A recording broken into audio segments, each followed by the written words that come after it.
เนตว่าแบบเห็นไม่ใช่เห็นหมาล่าเธอมันน่ากินไงอยากกินเท่านั้น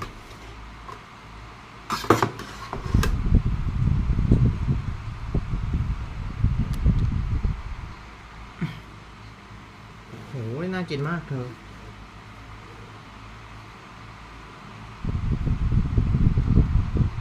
เหมือนสปาเกตตี้อะนะเธอ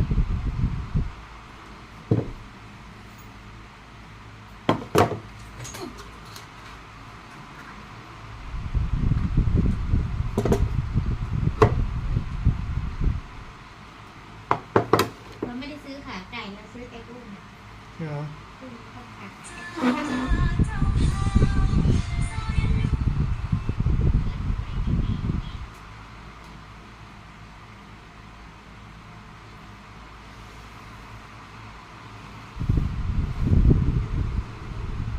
จะเที่ยงเหรอ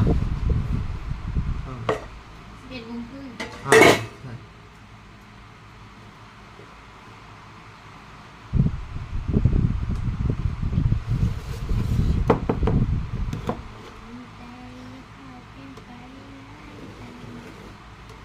โอเค time to eat everyone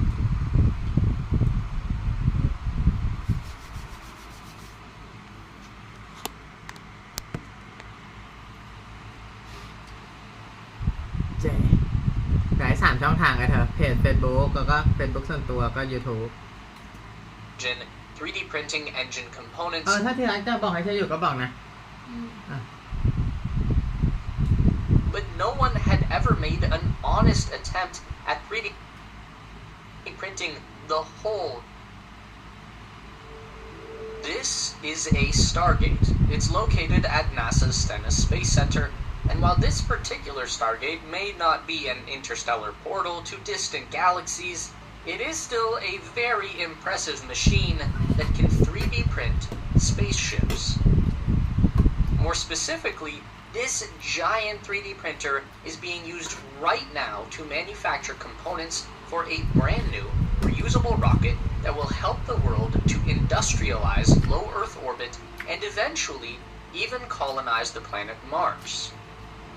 And we're not even talking about SpaceX this time. This is Relativity Space and their 3D printed rocket, the Terran R.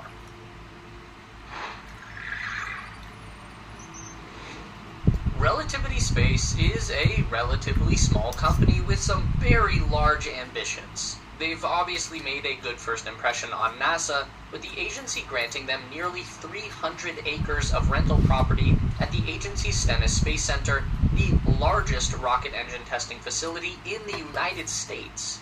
NASA has further supported Relativity by supplying them with a coveted orbital launch pad at the Cape Canaveral Space Force Station. Launch Complex 16 is located just north of the SpaceX landing zone at the Cape, and just a little further down is Blue Origin's Florida headquarters at the Cape, and just a little further down is Blue Origin's Florida headquarters at Launch Complex 36. These three are the only private companies so far to have been granted their own launch pad at America's largest spaceport. To understand the overarching goals of Relativity Space, we look no further than their company logo. At first glance, it's just a Rorschach-inspired abstract triangle that forms the V in their name. But if we look a little deeper here, the bottom dot represents our current home on the Earth. Moving up one row, we see humanity's first contact with a second planet, Mars. In the third level, Earth and Mars have become separate entities, but are still deeply interlinked. And by the fourth level, we see a future where humanity has two distinct and self-sufficient homes in the solar system. That probably sounds familiar because it's the same stuff that Elon Musk is always talking about, but while SpaceX is taking a brute force approach to colonizing Mars, aka Starship,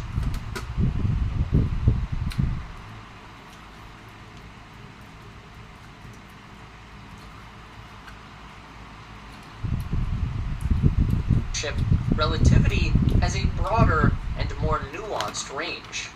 The company was founded in 2015 by current CEO Tim Ellis.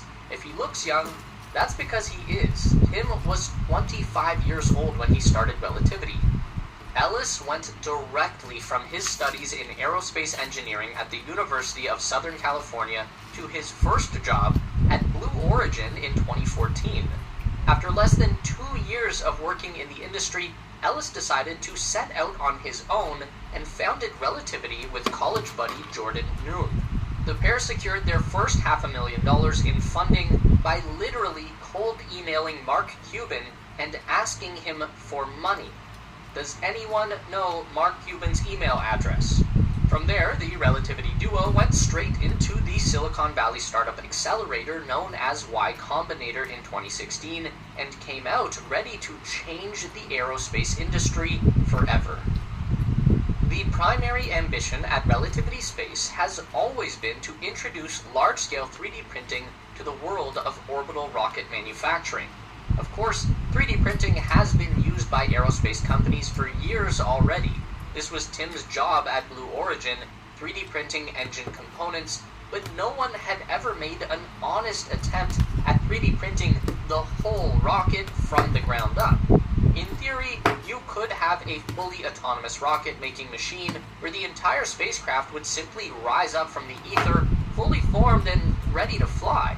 And this is what that rocket was imagined to be, the Terran R.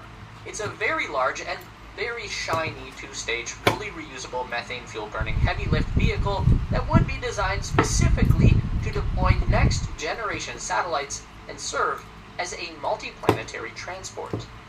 Again, that probably sounds familiar. Terran R was imagined to be much smaller than Starship at just 5 meters in diameter and 66 meters tall, with significantly less thrust. But at the same time, Terran R looks even more exotic and futuristic than Starship. It's smooth and curvy in a way that no other rocket has ever looked before. This is where the advantages of 3D printing come into play.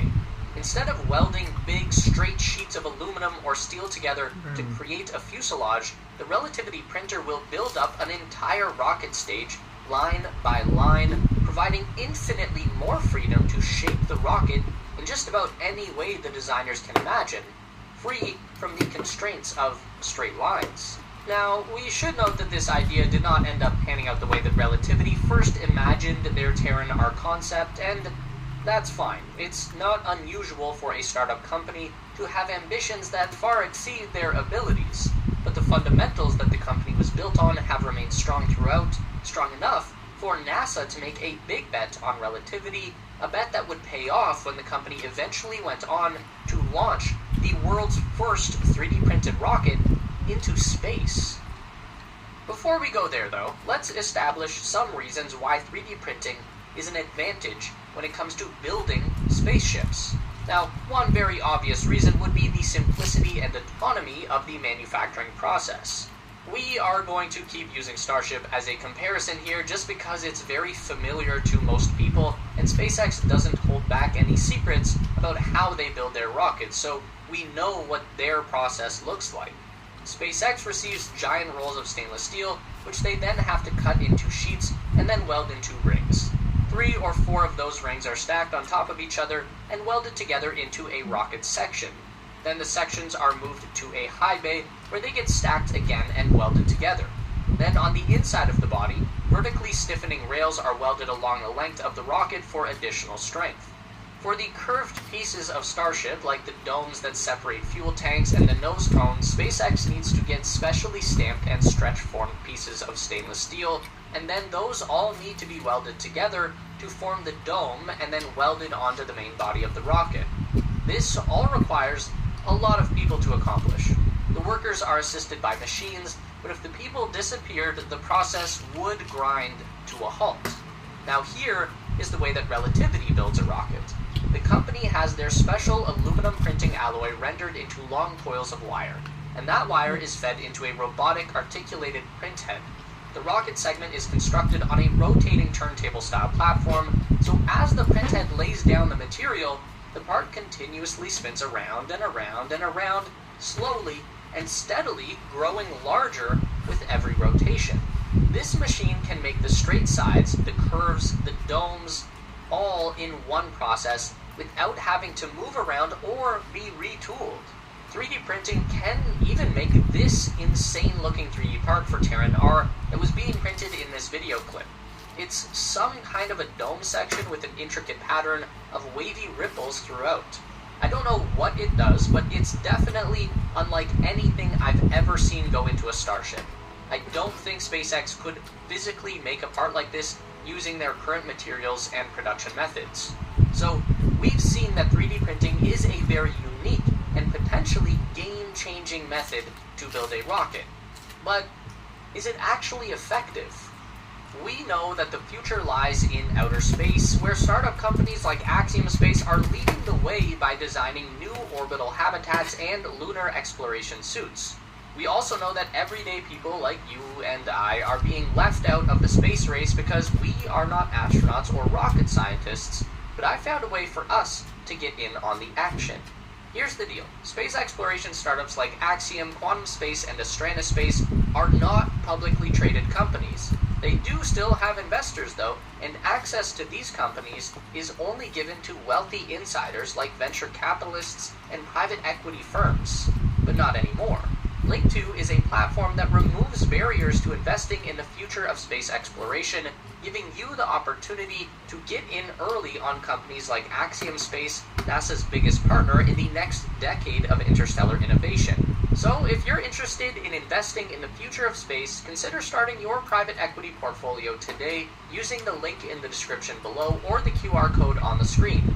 By using the code SPACERACE500 at checkout, you will also receive a $500 discount on your first investment. This is a limited promotion, so thank you to Link2 for sponsoring today's video. Some limited receive a privation.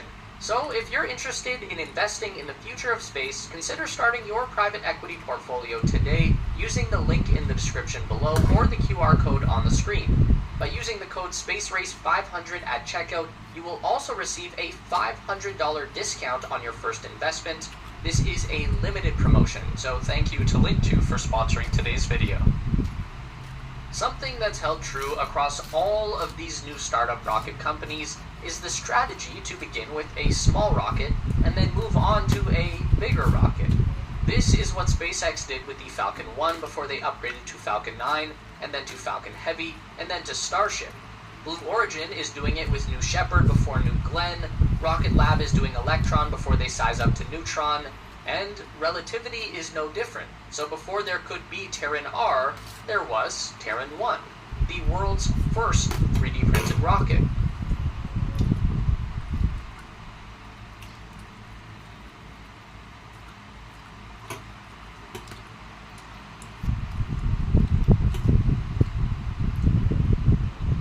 Or mostly 3D printed.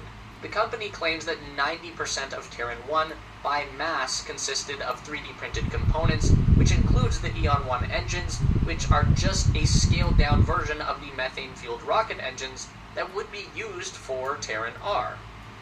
The main purpose for Terran 1 was to provide answers to some very important questions about the design concept, mainly whether or not a 3D printed rocket could withstand the intense pressure of an orbital launch. There was only really one way to find out.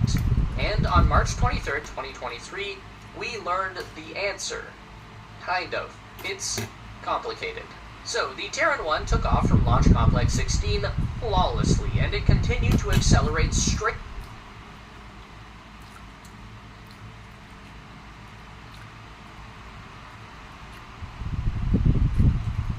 through a period known as max Q. This is the peak of mechanical stress on the body of the rocket. Because the rocket will continue to accelerate as it rises up, it will eventually get to an altitude where the air pressure dissipates and there is minimal resistance. But before reaching that altitude, the vehicle will be traveling at supersonic speed and carrying a tremendous amount of physical resistance from the molecules in the atmosphere. This was the most likely time for the Terran 1 to falter. But it held true, and the rocket continued all the way to stage separation and crossed the Kármán line that marks the boundary between Earth and outer space. Being in space is not the same thing as being in orbit, so from here the second stage of the vehicle needs to ignite a vacuum-optimized engine and continue accelerating to orbital velocity. This is where things went wrong for Terran 1. That second stage engine failed to ignite properly. It sputtered a few times, but never reached stable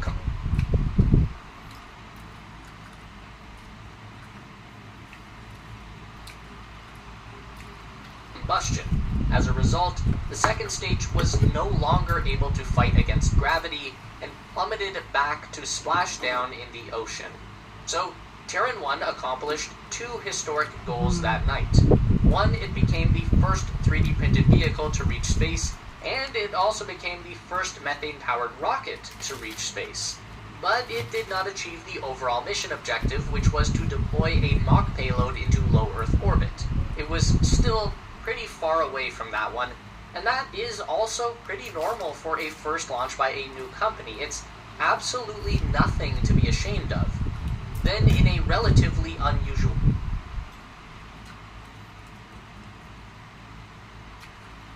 step, Relativity proudly declared that their partially failed first flight attempt was still successful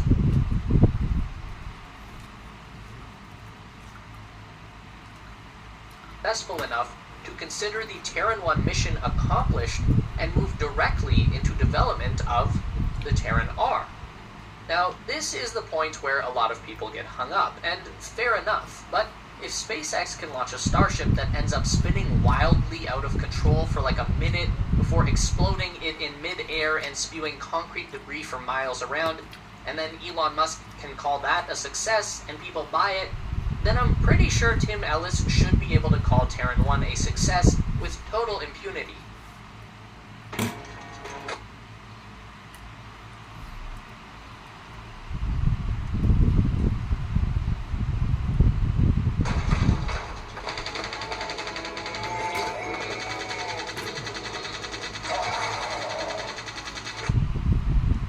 I'm just saying. With the new pivot to Terran R development came a refresh to the vehicle design. Unfortunately, it was now looking a lot more like a conventional rocket, and much less like Queen Amidala's Royal Starship, and Relativity has officially given up on the promise of a fully reusable second stage. But there is a lot of good stuff about the new Terran R. It's now bigger at 88 meters in length, and much more powerful with 13 Eon R engines producing over 3.3 million pounds of thrust. That gives the Terran R enough muscle to put 23.5 metric tons of payload into low Earth orbit while still recovering their first stage booster with a propulsive ocean platform landing. This would be significantly more capable than Falcon 9, which tops out at just under 16 tons of payload to low Earth orbit in a reusable configuration. Terran R has a few modern upgrades over Falcon 9 that make it a better reusable rocket as well, one being the new fuel source, liquid methane. Falcon 9 burns RP-1 fuel, which is just refined kerosene. It's very effective, but also contains a lot of long-chain hydrocarbons that don't fully vaporize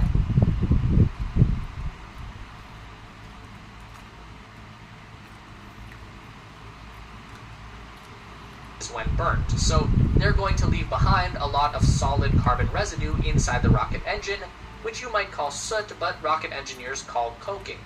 Either way, the residue needs to be removed from the inside of the engine before it can build up enough to cause trouble. Methane, on the other hand, does not do that. It's primarily hydrogen with just a little bit of carbon, so most of the exhaust is just going to be water vapor, and that means the Eon engines won't need any deep cleaning in between flights, making them faster and cheaper to reuse. In addition, the 3D printed body design of the Terran R includes some special aerodynamics, better stability, and control when re-entering the atmosphere. These are called aerostrakes, and they are down at the base of the rocket booster, pretty similar to the long triangular fins at the bottom of the latest Starship boosters. These allow the rocket to come back down at a high angle of attack, meaning closer to a belly flop than straight up and down. This is going to create more aerodynamic drag with the body of the rocket, and that will in turn reduce the amount of fuel necessary to slow it down for landing. So in theory, this should be one hell of a rocket, and that's not the only new invention that Relativity is working on at Stennis Space. Not only is Relativity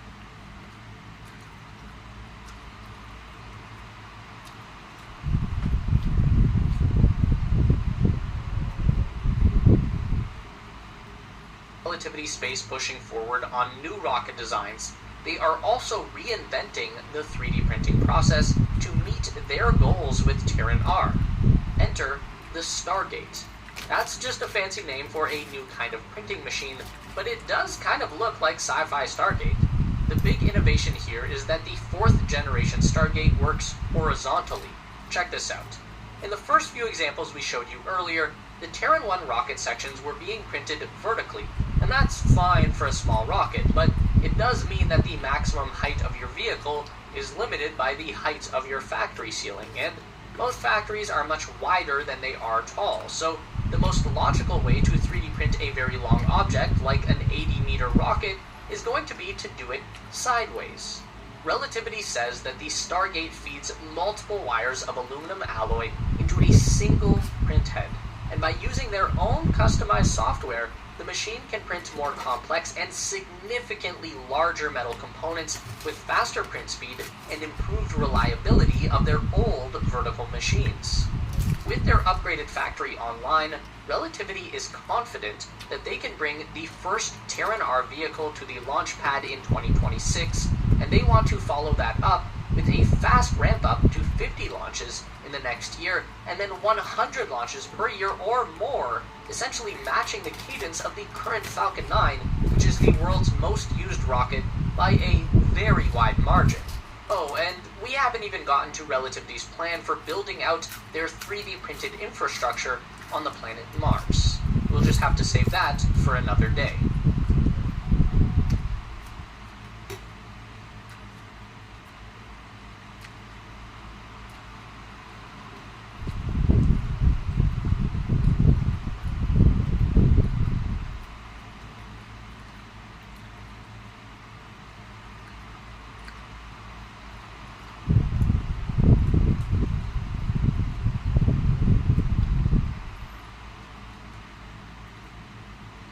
Mars has been a spot of attraction for everyone on Earth recently. You might have heard of organizations planning to go to Mars, but for just a normal person, what will that realistically look like? A lot of organizations have sent their probes onto Mars, and many more are planning. It has also been a favorite theme in movies, with Martians coming to our planet. But the reality is a bit different. Humans are the ones going to Mars and even capture it. The main question today is, how? And once we get there, how are we going to survive long term? The red planet's atmosphere is mostly carbon dioxide. The surface is very cold and the gravity is only about 38% that of Earth. All conditions not favorable for human life, but they can be changed. NASA has already announced its plan to send humans to Mars by 2030, and SpaceX plans to do so by 2024. But once we get there, we can use modern-day state-of-the-art technologies and models to terraform Mars. In this article, we will discuss how we will live and flourish on Mars. In the first section, we will talk about what happened to the red planet in the first place, and then how we will build habitation, grow food, and other necessities, and survive on Mars.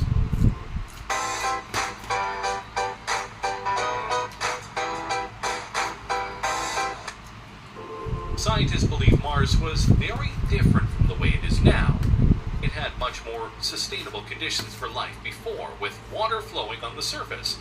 Some even believe life might have existed on Mars before. The molten iron convecting in the planet's core generated a powerful dynamo that sent waves of magnetism emanating out from the planet.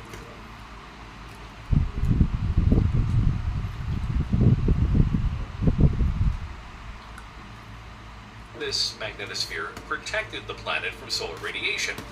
It was a time when fresh volcanic activities started building up an atmosphere comparable to that of Earth. The heat draft allowed the moisture to cycle around the planet as part of the hydrosphere, supplying water for rivers to flow, with the potential of biology. However, over a period of time, this magnetic generation stopped, because of the cooling of the planet's core, and the planet was left vulnerable to the never-ending barrage from the sun. Eventually, the air was stripped away and the surface was exposed. The water retreated beneath the ground as ice, and Mars became barren as we see it today.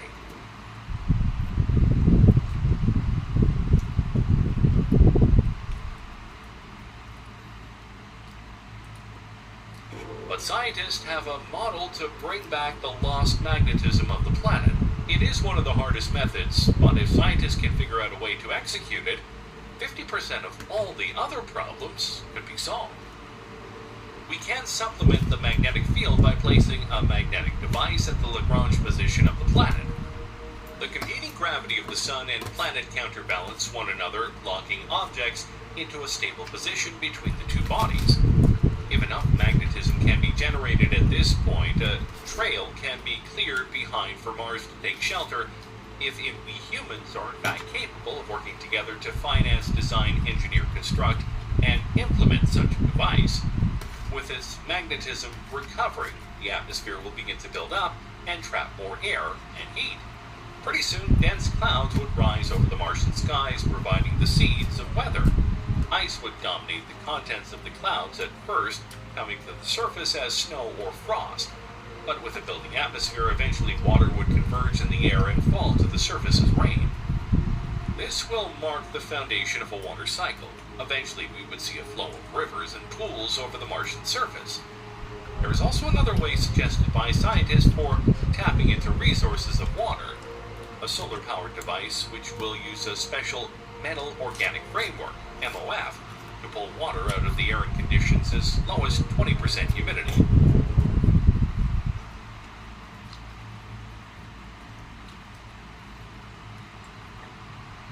This device can harbor about 3.2 quarts of water from air in 11 hours using 2 pounds of MOF.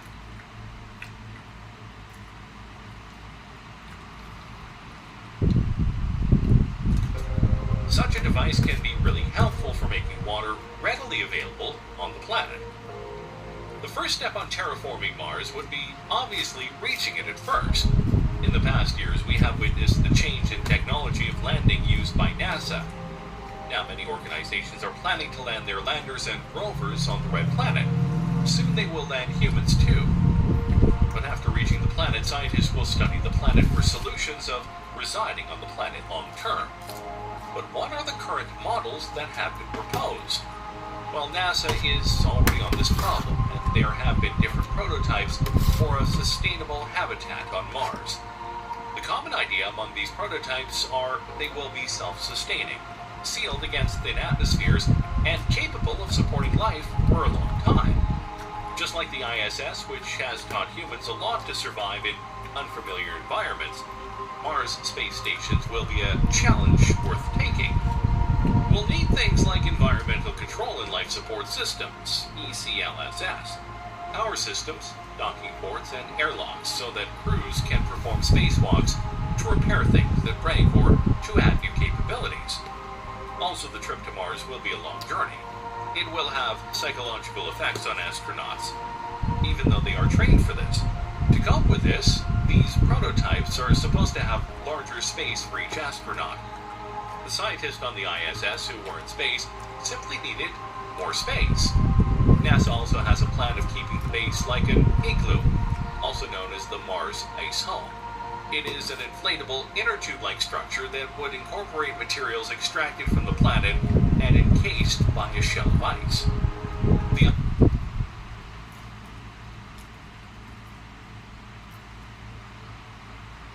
The idea behind using ice is that water is a very good shielding material against radiation.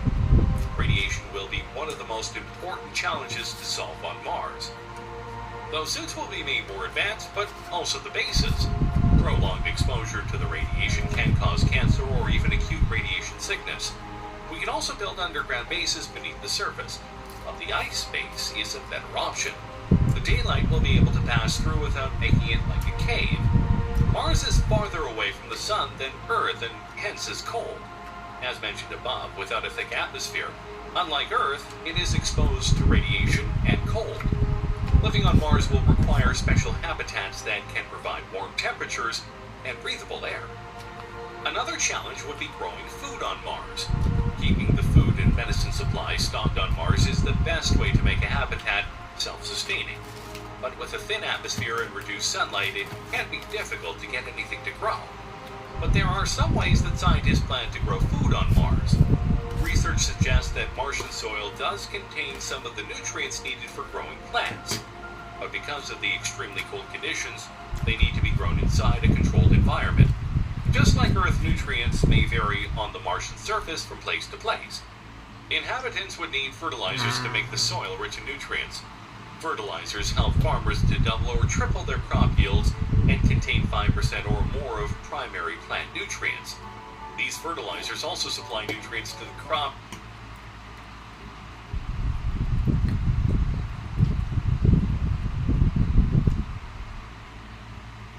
that some soils do not have. Experts suggest using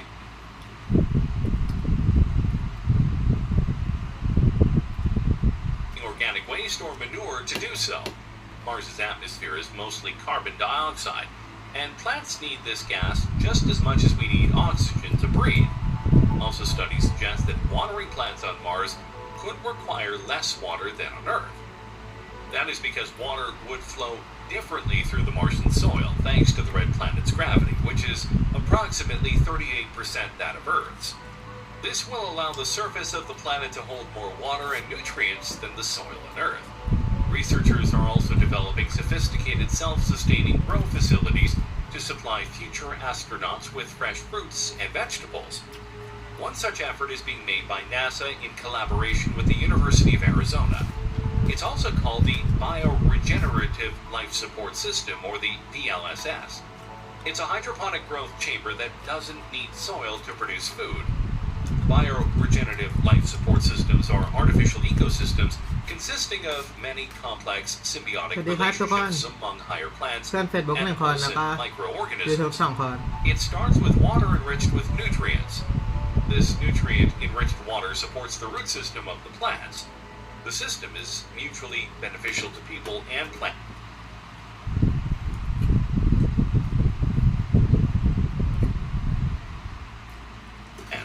as the former expel carbon dioxide, which is absorbed by the vegetation. The plants in turn produce oxygen as part of the photosynthetic process. When we think of Mars, we sometimes think of its future as greenhouses with plants and human civilizations colonizing with modern technologies. But those days are far away. It will still take a lot of time to terraform Mars. In the initial trips made by the scientists and astronauts, they will try to learn as much as possible about the planet. Since it differs greatly from Earth, survival is an important skill for astronauts to master. The initial base will probably include a habitat and a science lab. The inside of these modules will be much like the space station, but there will be differences. Microbial life is another threat to astronauts in space. Without more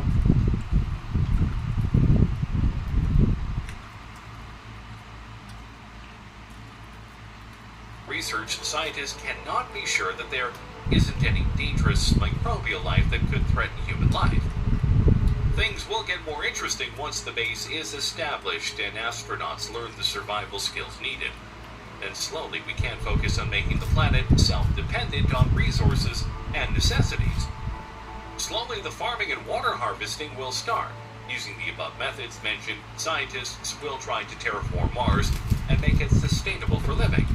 Today, many enthusiasts like Elon Musk are already working on making Mars a permanent human colony, and they have a goal to send about 250,000 people to Mars and set up a Martian colony. In the coming years, we will see the first person on Mars and soon a colony. The technologies will be more advanced and even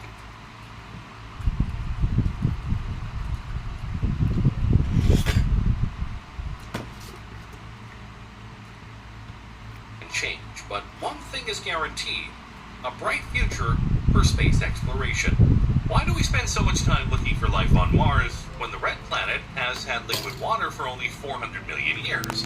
While here, the YouTube Music app has ad-free playlists just for your ears and your fingers. Try one.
so it's worth a try. Find what makes you feel alive. That's the only way to live it right.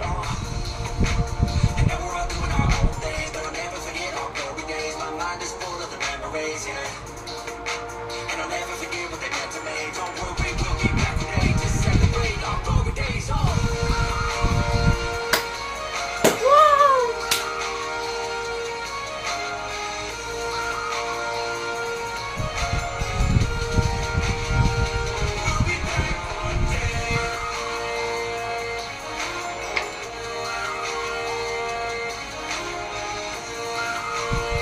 Yeah.